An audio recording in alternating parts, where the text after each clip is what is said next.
ময়দান যাওয়া হচ্ছে রাস্তা দিয়ে। লাভ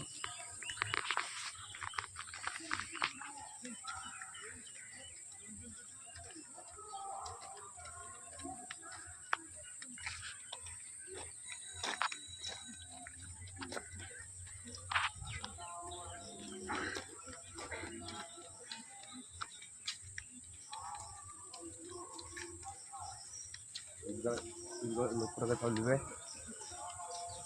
पैसे डाले ले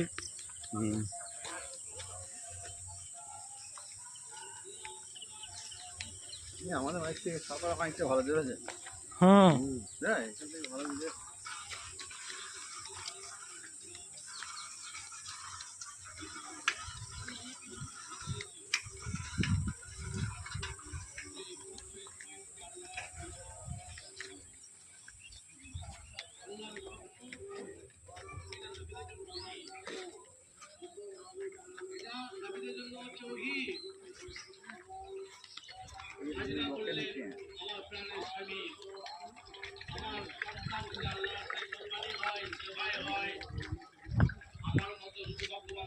চলে এলাম সেই দুর্গার ময়দানে।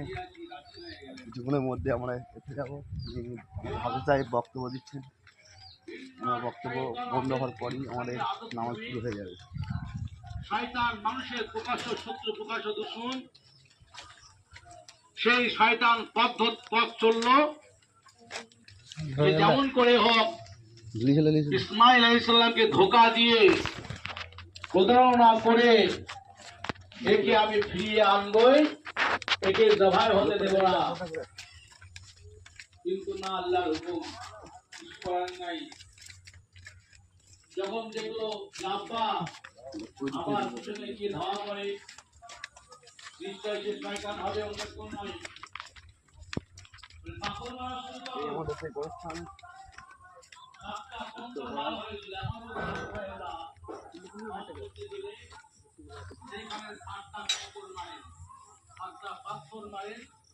শয়তানকে তাড়িয়ে দেওয়া হয়। পাবো কিনা পথ চললেন কোথায়? বিনা প্রান্ত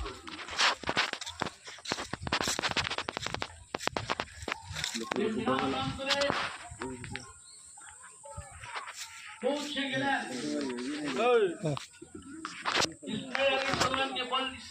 বলছেন আব্বাকে, আব্বা আমি আপনার সন্তান, আপনার প্রাণের মায়া, আমাকে জবাই করতে গেলে আপনার সহ্য হবে না। আপনি আমার